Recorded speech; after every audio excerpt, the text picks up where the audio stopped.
Você está ouvindo o Mystery, onde o medo não pede licença, onde histórias reais voltam para assombrar, onde a verdade e o insólito caminham lado a lado. Há histórias que parecem nascidas para o esquecimento, mas algumas resistem, como se fossem mantidas vivas por algo invisível, insistente, quase humano. E o caso da família Smurr é uma dessas histórias que desafiam o tempo, a fé e a lógica. Um relato real, sombrio e profundamente assustador, onde o sobrenatural deixou de ser crença para se tornar sobrevivência. Era o verão de 1974, e Jack e Janet Smurr, um casal católico, comum, de costume simples e coração bondoso, acreditavam que finalmente haviam encontrado um lar. Depois de anos de trabalho duro e economias apertadas, compraram uma casa geminada em West Pittston, Pensilvânia. O tipo de lugar que exalava paz. Parecia o cenário ideal para criar as filhas, cuidar dos pais idosos de Jack e viver em harmonia. Mas o que eles não sabiam é que as paredes daquela casa guardavam algo. Algo antigo. Algo que já tinha escolhido seu próximo hospedeiro. Os primeiros meses foram tranquilos. Os vizinhos eram gentis, o quintal recebia o sol da manhã e a casa, embora antiga, parecia acolhedora. Mas logo, o insólito começou a respirar entre as frestas do cotidiano. Tudo começou com sons. Passos leves no andar de cima quando todos estavam na sala. Batidas surdas no encanamento, sussurros abafados durante a madrugada. Pequenas coisas. O tipo de ruído que se explica com vento, com madeira velha, com a imaginação.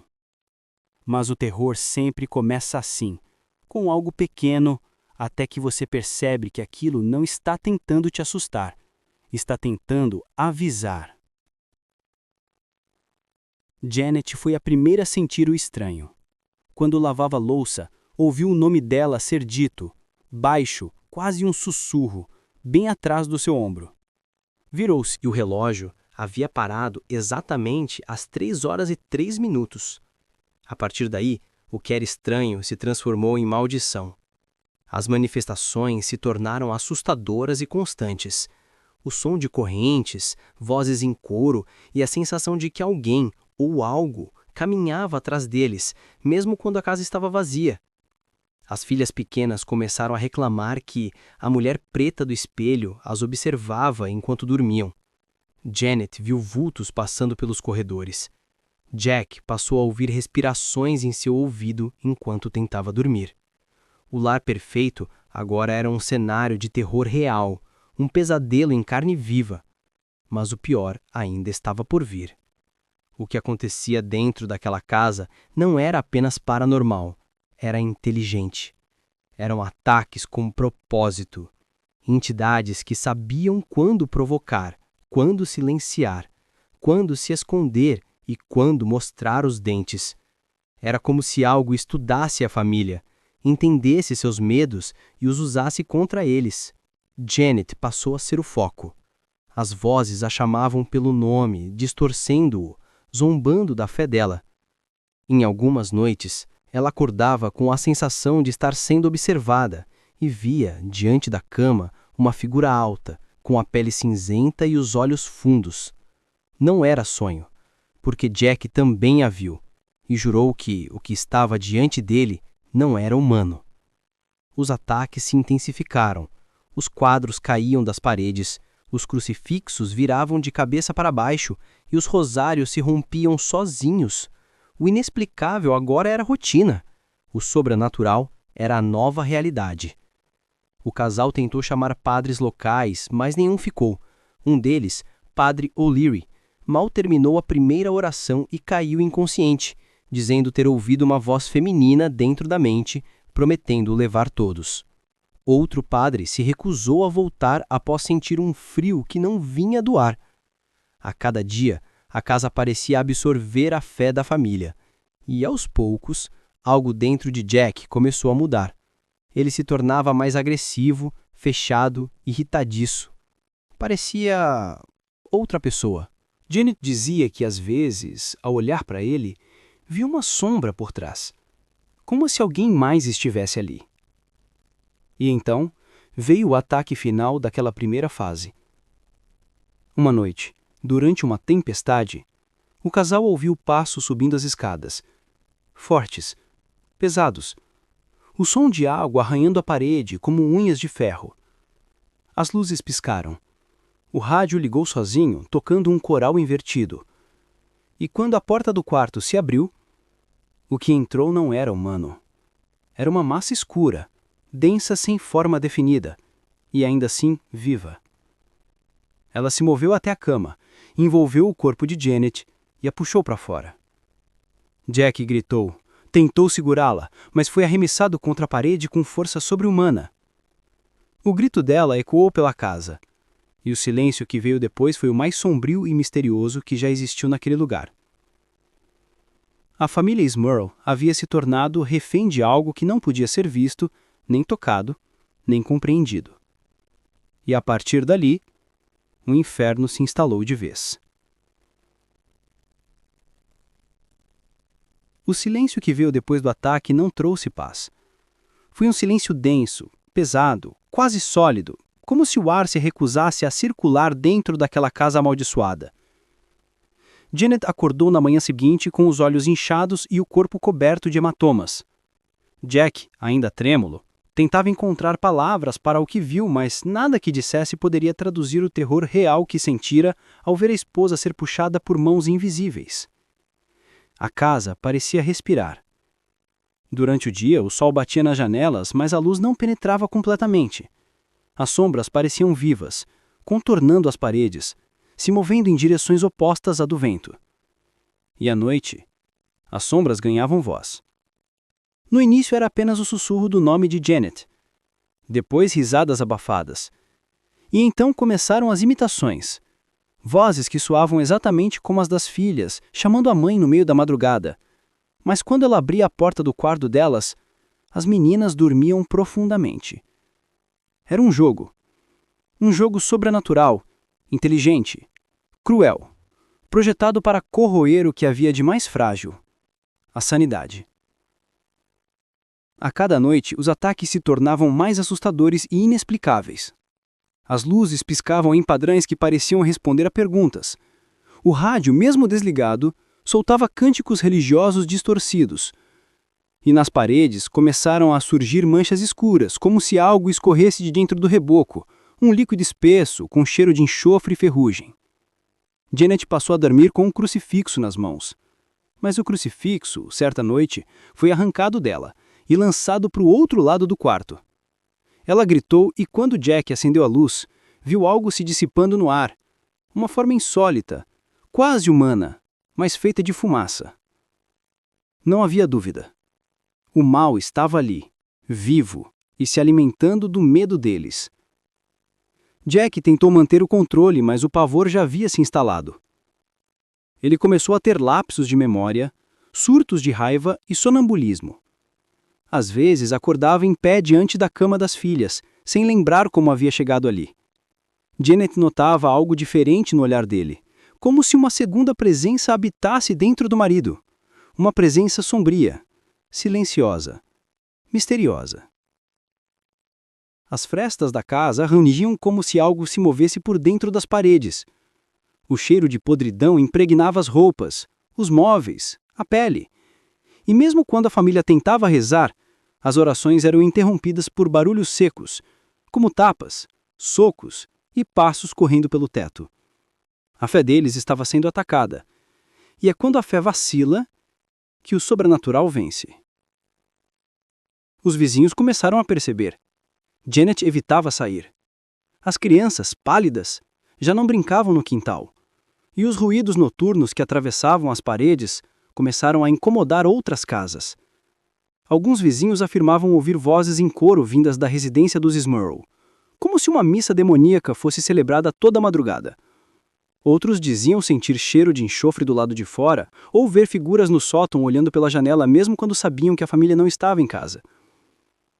Jack, exausto e tomado pelo desespero, decidiu buscar ajuda de novo. Mas os padres da região recusavam. O caso já era conhecido e todos temiam ser marcados por aquilo que vivia lá dentro. Um deles chegou a dizer: "O que está naquela casa não é deste mundo, e o que quer sair de lá não quer sair sozinho." Foi nesse ponto que a história ultrapassou o limite do inexplicável. Certa noite, Janet acordou e sentiu o colchão vibrar. Primeiro levemente, depois com força, como se algo rastejasse por baixo dela. Quando tentou levantar, sentiu mãos invisíveis segurando seus pulsos. Ela gritou, mas a voz não saía. Quando o carro de Ed Lorraine Warren virou a esquina da Chase Street e estacionou diante da casa, não foi o vento que moveu as cortinas da sala, foi outra coisa. Uma pressão invisível que deslocou o ar como se a própria atmosfera, cúmplice do sobrenatural, respirasse mais forte. E naquele instante, Jack sentiu uma ponta de medo que não veio do passado, nem das lembranças do ataque a Janet, mas do agora, do presente absoluto que parecia anunciar: o que está para acontecer aqui vai exigir mais do que fé, vai exigir coragem dentro do pavor, vai exigir que você olhe o insólito nos olhos e continue em pé, mesmo tremendo. Lorraine desceu primeiro, passos lentos, olhar fixo, aquela serenidade misteriosa de quem conhece o inimigo sem pronunciar o nome. Ed a seguiu com a maleta de equipamentos, gravadores de rolo, termômetros, um medidor de campo eletromagnético rudimentar para os padrões atuais, mas preciso o suficiente para marcar picos em ambientes paranormais. E quando cruzou o portão de ferro, o cachorro da família, que nos últimos dias já recusava entrar em certos cômodos, ganiu baixo e recuou, como se ouvisse algo que os humanos não escutam, como se enxergasse o que os humanos fingem não ver por puro suspense de sobrevivência. "Não é a casa toda", disse Lorraine, sem encarar ninguém, apenas sentindo. "São 4 pontos, 2 no térreo, 1 no sótão, e..." Uma pausa, um arrepio, um sussurro. "Um em você, Janet." A frase caiu como um ferro em brasa. Assustador seria pouco para traduzir o que a mulher sentiu porque, embora esperasse ouvir "há algo aqui", não estava preparada para "há algo em você." E a diferença entre dentro e fora define não apenas a estratégia do exorcismo, define o enigma central do caso. O mal é da casa ou é da pessoa? O mal é território ou é invasão? O mal habita tijolos ou habita respirações? Ed pediu que todos permanecessem juntos na sala de estar, que não se falasse o nome do que quer que fosse, que não se provocasse, que não se rezasse em voz alta sem instrução. Colocou 2 gravadores em cantos distintos, alinhou um terceiro sobre a mesa e explicou que na experiência deles, as entidades misteriosas reagem à atenção como bichos famintos reagem à carne. Por isso era preciso verdadeira disciplina. Nada de desafio, nada de bravata, nada de insulto. O terror gosta de ser visto, mas prefere ser servido. A primeira leitura do medidor foi inexplicável, sem fios soltos, sem motores ligados, sem vibração mecânica detectável. O ponteiro tremia como se houvesse tempestade elétrica dentro da parede. Lorraine encostou a palma aberta na pintura, fechou os olhos e, numa voz baixa que soava como se falasse alguém que não estava ali ou que estava por toda parte, murmurou que há memórias grudadas no reboco, memórias reais que não pertenciam aos Smurl, ecos de gente que passou por aqui e deixou partes de si, pedaços de angústia, pedaços de culpa, pedaços de medo, e que alguém, ou algo, tinha juntado esses cacos e moldado uma boca. Janet, com as mãos trêmulas, fez a pergunta que vinha evitando desde o primeiro arranhão no encanamento. "Dá para tirar isso de nós?" "Quase sempre dá", respondeu Ed com aquele pragmatismo sombrio de quem já viu o pior e ainda assim acredita no melhor. "Mas às vezes o processo paranormal não é expulsar, é desalojar. E quando se desalojam coisas que se tornaram parte do ambiente misterioso, elas procuram outros cantos. E é por isso que precisa haver ordem, presença, oração dirigida, porque terror sem comando vira tempestade." A noite caiu pesada, sem lua, um cinza de chumbo com faixas escuras no céu, como se as nuvens tivessem decidido descer e sentar no telhado. Do lado de dentro, Ed distribuiu velas em posições calculadas, não por superstição vazia, mas porque a chama, tão simples, denuncia deslocamentos de ar e desenha correntes invisíveis quando o sobrenatural passa. E cada vela acesa vira um pequeno farol assustador, um óleo de luz cercado por sombras longas que escorriam pelo chão e subiam os móveis com uma calma irritante, como se as sombras tivessem consciência. Lorraine pediu silêncio absoluto e iniciou uma oração curta, não um grito de guerra, mas uma costura, um fio de voz que tenta remendar o rasgo por onde entram as coisas misteriosas. O relógio da sala marcou 2h58, e nesse minuto o ar ficou mais frio. Não o frio que vem da janela mal fechada, mas o frio que vem de dentro da espinha, o frio que morde a vontade e a transforma em pavor. E a chama da primeira vela inclinou 45 graus contra o vento, o que seria inexplicável se houvesse vento, mas não havia. Ele chegou, disse Lorraine. O gravador estalou, fita rodando, um leve clac no carretel, e em seguida uma faixa de ruído branco ocupou o ambiente como neblina sonora. Jack apertou os punhos, Janet segurou o rosário e Ed fez um gesto para que ninguém se movesse. E por quase 40 segundos, o que se ouviu foi apenas isso. Um mar de estática, como se 1000 vozes misteriosas falassem ao mesmo tempo, sem dizer palavra alguma. E então, a estática se abriu como cortina, deixando passar uma frase que não veio de garganta humana. Ela não é sua. A fita captou, todos ouviram, ninguém respondeu. Lorraine ergueu o queixo, não em desafio, mas em reconhecimento do insólito. Nós sabemos o que você pensa que é, disse, e sabemos o que você realmente é. Um aproveitador de frestas. E o medidor espigou de novo, batendo o limite como se a parede tivesse um relâmpago preso. E foi nesse momento que um quadro, a fotografia da família em um dia de piquenique, sorrisos largos, vida verdadeira sem abismos, se projetou a 2 metros de distância e estourou no chão num clarão de vidro sem que mão alguma tocasse. O cachorro latiu do quintal com um desespero que não era de cão, era de bicho que sabe que não deve atravessar a porta. A vela da esquerda apagou sozinha. A da direita cresceu o dobro de altura. Chamas que alongavam a sombra de Janet na parede até torná-la outro corpo, mais alto, mais magro, mais assustador. E Lorraine, firme, ordenou que ninguém olhasse para a própria sombra, porque naquele minuto misteriosos, certas sombras olhavam de volta. Ed trocou o rolo do gravador, verificou cabos, encaixes, nada de truque, nada de fio escondido, nada de truísmo barato. A experiência dos Warren naquele tabuleiro paranormal não era de ceticismo simplório, era de método. E foi com o método que ele iniciou a sequência de perguntas, pausadas, direcionadas, com janelas de silêncio para as respostas. Quantos são vocês? Há alguém preso aqui contra a vontade? O que você quer desta família? E foi apenas após a terceira pergunta que a estática se partiu de novo, agora para uma risada baixa, uma risada sombria com resíduos metálicos, algo entre ferro e dentes, seguida de 4 batidas secas no teto, como passos invertidos, passos de alguém que caminha do mundo de cima para dentro da casa. Ele se alimenta do medo, disse Lorraine, olhando para Janet. E você é o banquete. Janet respirou fundo, lágrimas contidas. Não queria ser banquete de coisa alguma. Não queria ser nada além de mãe, esposa, pessoa.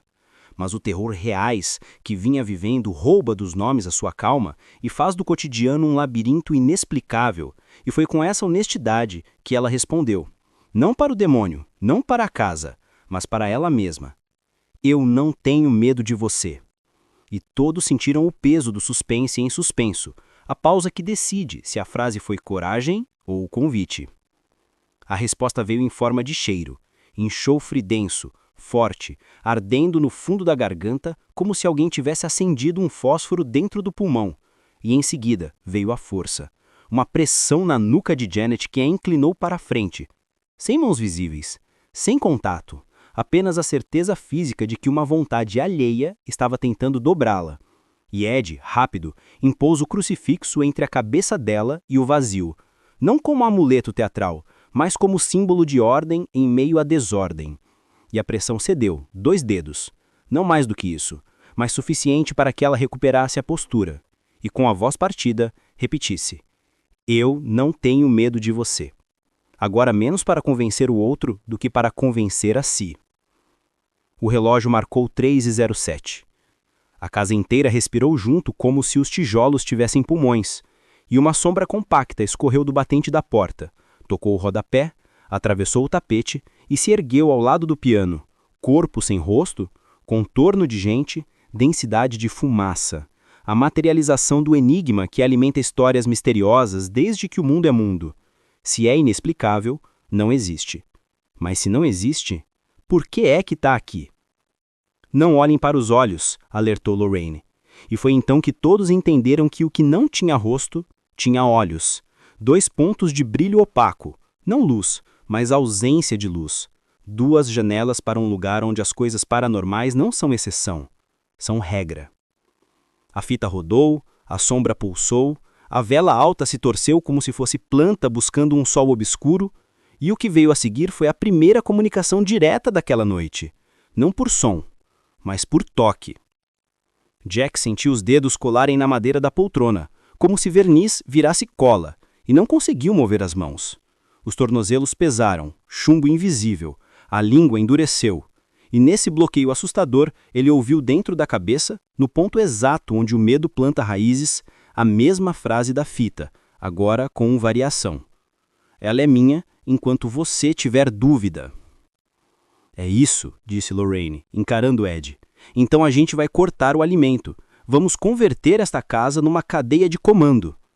Ele alinhou o sal bento nos umbrais, posicionou água benta em triângulo nos cantos da sala, fez com que cada vela marcasse um vértice e, no centro, depositou o crucifixo maior com uma relíquia verdadeira que carregava em missões misteriosas. Não era teatro. Era método acumulado. Era tradição de combate aplicada a um caso reais, inexplicável, sombrio e paranormal como poucos. A sombra recuou um passo, quase imperceptível, mas recuou. A chama baixou, o medidor desceu, a pressão no ar aliviou um fio. E Janet, tomada por uma coragem que nasce, às vezes, quando a gente já esgotou todo o resto, disse, sem gritar e sem tremer, "Você não vai ficar." E o que respondeu não foi voz, não foi toque, foi batida. 4 golpes dentro da parede como martelos enterrando estacas. E o teto devolveu fragmentos de poeira, uma chuva fina que brilhou por um segundo e desapareceu. E Ed, medindo em torno com olhos de soldado, concluiu o que precisava ser feito. Primeira noite encerrada. Nós não vamos provocar, vamos cercar. Amanhã voltamos com o bispo. E enquanto eles recolhiam fitas, velas, aparelhos, e Janet abraçava as filhas, que haviam acordado no auge, e agora respiravam como quem sobe de um mergulho fundo demais, Lorraine permaneceu onde estava, a mão ainda pousada na parede, olhos fechados, e disse a coisa mais assustadora daquela madrugada de terror. Ele não está sozinho. Quantos? Perguntou Ed. Não são nomes. São nomes, e alguns são misteriosos demais para serem ditos. A porta se fechou devagar, sem vento, sem mão, sem encanto. Apenas ele, o enigma reincidente, a certeza paranormal de que o jogo tinha começado de verdade e que no tabuleiro a casa era menos um lar e mais um campo, o tipo de campo onde a fé vira ferramenta, a dúvida vira veneno, e cada suspiro tem o peso de uma decisão. A madrugada terminou. O céu clareou num azul pálido, e por uma hora inteira nada aconteceu. Nenhum ruído, nenhuma sombra, nenhum cheiro. Apenas o cansaço, apenas o depois, apenas o intervalo entre um ataque e o outro, aquele hiato sombrio onde a gente pensa estar salvo enquanto o sobrenatural se reorganiza. E no centro desse intervalo, a fita rodando sozinha, esquecida sobre a mesa, captou uma última palavra, baixinha, rouca, quase afetuosa, que nenhum ouvido humano percebeu ao vivo, mas que o rolo guardou para o futuro: amanhã. A manhã seguinte começou cedo, não porque o sono tivesse terminado, mas porque a noite não acabou direito. Ficou ali, encostada na parede, espreitando, e quando Ed e Lorraine voltaram com 2 assistentes, um técnico de áudio com o rosto de quem já viu fita falar sozinha, e um auxiliar de campo treinado para mapear correntes de ar, ventilação e ruído estrutural, a casa recebeu a equipe com o silêncio que não era paz, era cálculo, o tipo de silêncio misterioso que a gente aprende a respeitar quando lida com o sobrenatural e com fenômenos paranormais, que, embora reais, insistem em se comportar como enigmas que se adaptam às nossas táticas. Ed abriu as maletas com a disciplina sombria de quem monta um altar técnico, gravadores de rolo limpos, fitas virgens, microfones direcional e ambiente, termômetros analógicos, porque os digitais falham quando o campo enlouquece, medidor de EMF calibrado com leitura inicial do lado de fora para registrar o padrão do bairro, bússola para anotar desvios bruscos do norte magnético quando o insólito encosta e um kit simples, mas verdadeiro, de controle de contaminação. Etiquetas de posição, tabela de horários, quadro com o evento, hora, sala, pessoas presentes, porque num caso assustador e inexplicável como este, a única defesa contra a loucura é o método. Linha de base, disse Ed, e o técnico percorreu cômodo por cômodo, marcando temperatura, umidade, EMF, ruído. Cozinha, normal. Sala, levemente abaixo do esperado. Um frio que não vinha de janela nem de porta. Um frio que parecia crescer do chão. Escada, ponteiro de EMF oscilando como agulha de sismógrafo em véspera de terror. Sótão, leitura anômala estável, o tipo de estabilidade misteriosa que indica a fonte, não passagem. Lorraine, que preferia a margem entre o visível e o que o medo não deixa nomear, ficou na capela improvisada, um canto da sala onde Janet mantinha um crucifixo, um terço e 2 velas, e ali fechou os olhos, a mão aberta sobre a madeira, inspirando devagar como quem ouve uma música que mais ninguém escuta. Alguns chamariam de transe, outros de sensibilidade. O demônio chamaria de convite, mas para ela era apenas trabalho. A dor aqui, dor real que virou hábito. E a palavra hábito acendeu algo no olhar de Ed, porque o mal que vira hábito deixa rastros que a fita pode pegar. Começaram pelos EVPs, fenômenos de voz eletrônica. As perguntas precisas, em janelas de silêncio e medidas com o bisturi. Quem está aqui conosco? Quantos são? O que você quer da Janet? O que te prende a esta casa? Por que a hora 3 da madrugada? E entre uma pergunta e outra, 20 segundos de nada. Essa moldura de vazio onde o paranormal às vezes se atreve a colocar uma palavra. No primeiro rolo, nada além de estática. No segundo, uma faixa de ruído que parecia mar, com um sussurro arranhado no final. Não diga o nome. No terceiro, 2 sílabas que ninguém conseguiu afirmar se eram inglês, latim ou apenas a tentativa de linguagem de algo que aprendeu ouvindo pessoas por décadas. O auxiliar montou uma câmera 8mm estática voltada para a escada, outra para a sala, e prendeu um disparador por detecção de luz para registrar qualquer variação abrupta. Posicionou também 2 termômetros a laser apontados para a mesma superfície em paredes opostas. Método simples para pegar bolsões de frio que andam. A coluna de mercúrio da cozinha se manteve teimosa no normal, mas na sala a leitura caiu 5 graus em 4 segundos, sem corrente de ar, sem janela, sem condicionador, sem nada. Inexplicável por qualquer padrão doméstico. E o técnico soltou um "aqui tem", não de medo, mas de atenção, porque o suspense científico ainda é ciência. Janet pediu licença para buscar água. Ed acompanhou com o olhar.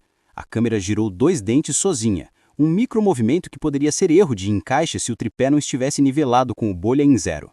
O técnico marcou. 13 horas e 41 minutos, sala, microgiro de câmera sem contato.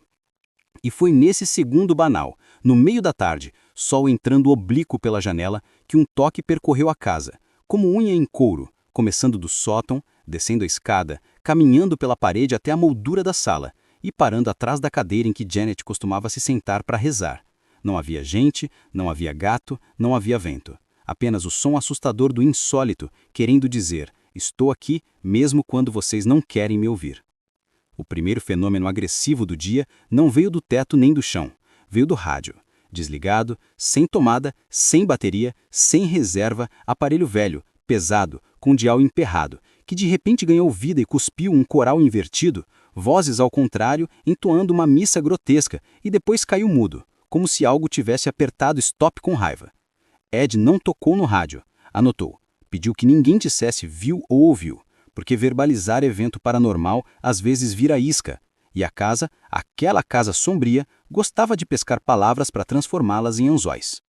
Protocolo de afronta controlada, anunciou Ed, e todos sabiam que isso significava vamos empurrar até onde dá sem romper, porque o terror adora o rompimento. Ele colocou uma relíquia encostada ao rodapé da escada, sal bento alinhando o primeiro degrau, água benta em cruz nos 2 primeiros e nos 2 últimos, posicionou Janet a 3 passos da base, com Lorraine a meio metro do ombro e pediu que ninguém cruzasse o sal sem autorização. Nomeie o que é seu, disse a Janet. Nomeie o que você ama, nomeie a quem pertence sua casa. E faça isso sem medo, porque o medo é o imposto que ele cobra para se manter. Janet, com a voz ainda cansada da noite anterior, falou dos nomes das filhas, dos anos de luta, do pai envelhecido, da casa que não era castelo nem palácio, era só abrigo. E conforme ela dizia essas coisas verdadeiras, a agulha do MF tremia, tentando subir e não subia. E o centro da sala gelava e aquecia, e gelava. Sem vento, sem causa. Inexplicável por qualquer padrão doméstico. E o técnico soltou um "aqui tem", não de medo, mas de atenção, porque o suspense científico ainda é ciência. Lorraine apertou os olhos, não em dor, mas em concentração, e sussurrou: "Você não vai morar aqui." E a resposta veio em língua estranha dentro da cabeça de dois presentes ao mesmo tempo, o técnico e Janet, sem que um soubesse do outro. "Eu já morava quando vocês chegaram." Deboche misterioso de quem entendeu onde acertar. "Ele está entrosado", disse Lorraine. "Já aprendeu a casa, já aprendeu vocês." Dali em diante, toda a respiração virou suspense. A vela que se inclina sem vento, o relógio que trava em 15 horas e 33 minutos, a água benta que faz pequenas bolhas ao encostar numa quina de parede, como se reagisse a algo, e perto do pôr do sol, o primeiro ataque físico do dia. Uma força seca empurrou Jack 2 passos para trás, no exato momento em que ele cruzaria o sal do segundo degrau. Não foi queda, não foi tropeço, foi empurrão. E o "não passa" do invisível foi entendido sem tradutor. "Chega por hoje", determinou Ed, porque o bom investigador sombrio sabe parar no pico antes que o pico devore a equipe. "Amanhã voltamos com um reforço religioso." Enquanto recolhiam equipamentos, o técnico checou as fitas e, por puro hábito, deu play rápido na última. A fita cantarolou o ruído, e no rabicho, como recado de quem fala baixinho na despedida, soltou 2 palavras que derreteram a espinha de todos: "Traz sangue." Ninguém sangrou naquele dia, ninguém se cortou, ninguém falou em sacrifício, mas a casa misteriosa, sabia que o medo tem cheiro e que o pavor faz a gente tropeçar. Ed respirou fundo, guardou a relíquia, olhou para Janet e disse, com a gravidade verdadeira de quem não vem de susto, vem de método: "Amanhã começamos o cerco." E lá fora, o entardecer derramou sombras longas pelo asfalto, como dedos compridos esticando até o portão, e por um instante que só existe quando o sobrenatural está por perto, a rua inteira pareceu inclinar meio grau para casa, como se o bairro, cúmplice, reconhecesse o epicentro do enigma e respirasse mais devagar. Então, a noite seguinte começou antes mesmo que o sol terminasse de se pôr. Dentro da casa, o ar tinha cheiro de ferro, de chuva prestes a cair e de algo mais, algo antigo, inexplicável, que não vinha do mundo físico, mas de um lugar sombrio, espiritual, assustador, onde o medo tem corpo e respira. A família Smurl sabia. Aquela não seria mais uma noite comum. Era o início do cerco. Ed Warren preparou o ambiente com a precisão de um homem que já viu o inferno se materializar diante dos olhos. Velas acesas nos cantos da sala, crucifixos alinhados, recipientes com água benta e fitas virgens gravando o silêncio. Lorraine, de olhos fechados, sentiu o peso da casa sobre o peito. "Não há espaço", murmurou. "Tem algo que caminha entre as paredes." Janet rezava baixinho, com a voz trêmula. Ela tentava se concentrar, mas a oração soava quebrada, cortada por estalos vindos do teto. E então, o primeiro sinal. Uma corrente de vento frio atravessou o corredor, apagando 3 velas ao mesmo tempo. O medidor de campo magnético disparou, e a fita, antes silenciosa, começou a gravar ruídos, passos arrastados, respirações profundas e uma voz rouca, distante, dizendo algo como: "Já é tarde." O ambiente inteiro pareceu contrair, os móveis vibravam levemente e o teto começou a ranger. Ed pediu calma. Lorraine abriu os olhos e olhou para Janet. "Ele está aqui", disse ela, "e ele não está sozinho." As paredes começaram a estalar, quadros caíram e, de repente, o rádio ligado na cozinha desligado há dias, sintonizou uma música sacra invertida, uma melodia distorcida, grotesca, impossível de existir. A casa inteira ecoava uma sinfonia de terror real. Ed começou o ritual. Versículos em latim, água benta aspergida no chão, palavras firmes repetidas que soavam como aço cortando o ar. Janet de joelhos chorava e orava. O corpo dela tremia, o rosto pálido, os olhos fixos no vazio. E então veio o inexplicável. Uma sombra se formou no centro da sala, primeiro pequena, depois crescendo, girando, ganhando forma. Era alta, magra, sem rosto, e ainda assim com olhos que pareciam 2 furos no espaço. Lohane sentiu o chão vibrar sob os pés. "Não olhem para ele", gritou. Mas era tarde. Jack já olhava, e o olhar de volta o atravessou como um golpe. Ele sentiu a mente dele ser invadida, as lembranças embaralhadas e, por um instante, uma voz dentro da cabeça, a voz, sussurrou: "Eu gosto do medo dela." Lohane avançou, segurou o crucifixo e ergueu a relíquia. "Você não tem poder aqui", gritou. A sombra se distorceu, o chão tremeu e o crucifixo queimou na base. Sem fogo, sem calor, como se a própria fé estivesse sendo corroída. Ed ordenou o fim da sessão, mas a entidade não aceitou. Todas as portas se fecharam com um estrondo que sacudiu as janelas. O relógio marcou 3h07, a hora morta, e um coro de vozes começou, sussurrando em unissono, palavras sem língua, sons sem origem, um murmúrio paranormal e misterioso que parecia querer dizer algo, mas dizia tudo. Janet desabou no chão, chorando, e no meio da crise começou a rir. Não era ela, era outra voz, grossa, metálica, rindo através dela. Lohane segurou a mulher pelos ombros, olhando fundo nos olhos. "Lute, ele quer te usar." A risada cessou, e um silêncio.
A manhã seguinte começou cedo, não porque o sono tivesse terminado, mas porque a noite não acabou direito. Ficou ali, encostada na parede, espreitando, e quando Ed e Lorraine voltaram com 2 assistentes, um técnico de áudio com o rosto de quem já viu fita falar sozinha e um auxiliar de campo treinado para mapear correntes de ar, ventilação e ruído estrutural, A casa recebeu a equipe com um silêncio que não era paz, era cálculo. O tipo de silêncio misterioso que a gente aprende a respeitar quando lida com o sobrenatural e com fenômenos paranormais que, embora reais, insistem em se comportar como enigmas que se adaptam às nossas táticas. Ed abriu as maletas com a disciplina sombria de quem monta um altar técnico, gravadores de rolo limpos, fitas virgens, microfones direcional e ambiente, termômetros analógicos, porque os digitais falham quando o campo enlouquece, medidor de EMF calibrado com leitura inicial do lado de fora para registrar o padrão do bairro, bússola para notar desvios bruscos do norte magnético quando o insólito encosta e um kit simples, mas verdadeiro, de controle de contaminação, etiquetas de posição, tabela de horários, quadro com evento, hora, sala, pessoas presentes, porque num caso assustador e inexplicável como este, a única defesa contra a loucura é o método. Linha de base, disse Ed, e o técnico percorreu cômodo por cômodo marcando temperatura, umidade, EMF, ruído. Cozinha, normal. Sala, levemente abaixo do esperado. Um frio que não vinha de janela, nem de porta.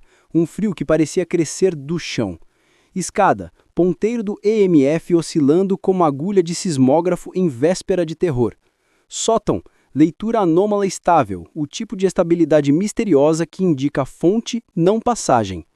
Lorraine, que preferia a margem entre o visível e o que o medo não deixa nomear, ficou na capela improvisada, um canto da sala onde Janet mantinha um crucifixo, um terço e 2 velas. E ali fechou os olhos, a mão aberta sobre a madeira, inspirando devagar, como quem ouve uma música que mais ninguém escuta. Alguns chamariam de transe, outros de sensibilidade. O demônio chamaria de convite, mas para ela era apenas trabalho. A dor aqui, dor real que virou hábito, e a palavra hábito acendeu algo no olhar de Ed, porque o mal que vira hábito deixa rastros que a fita pode pegar. Começaram pelos EVPs, fenômenos de voz eletrônica, as perguntas precisas em janelas de silêncio medidas como bisturi. Quem está aqui conosco? Quantos são? O que você quer da Janet? O que te prende a esta casa? Por que a hora 3 da madrugada? E entre uma pergunta e outra, 20 segundos de nada.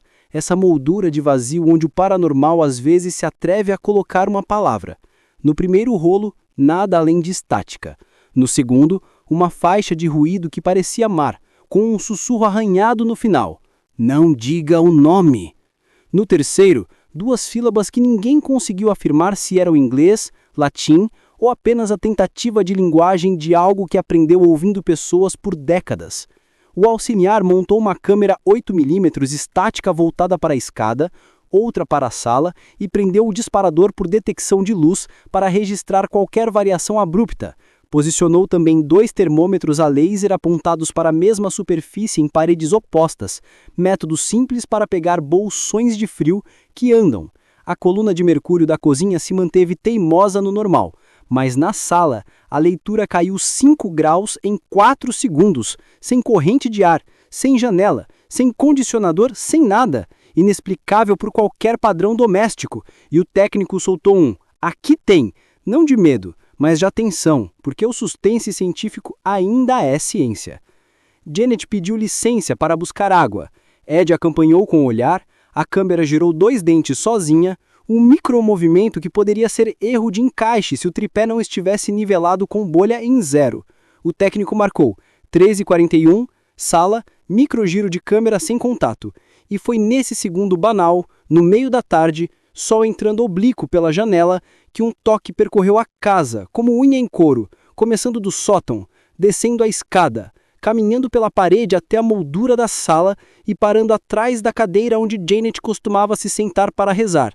Não havia gente, não havia gato, não havia vento, apenas o som assustador do insólito querendo dizer: "Estou aqui, mesmo quando vocês não querem me ouvir." O primeiro fenômeno agressivo do dia não veio do teto nem do chão, veio do rádio. Desligado, sem tomada, sem bateria, sem reserva, aparelho velho, pesado, com o dial emperrado que, de repente, ganhou vida e cuspiu um coral invertido, vozes ao contrário entoando uma missa grotesca, e depois caiu um mudo, como se algo tivesse apertado o stop com raiva. Ed não tocou no rádio. Anotou, pediu que ninguém dissesse viu ou ouviu, porque verbalizar evento paranormal às vezes vira isca, e a casa, aquela casa sombria, gostava de pescar palavras para transformá-las em anzóis. Protocolo de afronta controlada, anunciou Ed, e todos sabiam que isso significava: vamos empurrar até onde dá sem romper, porque o terror adora o rompimento.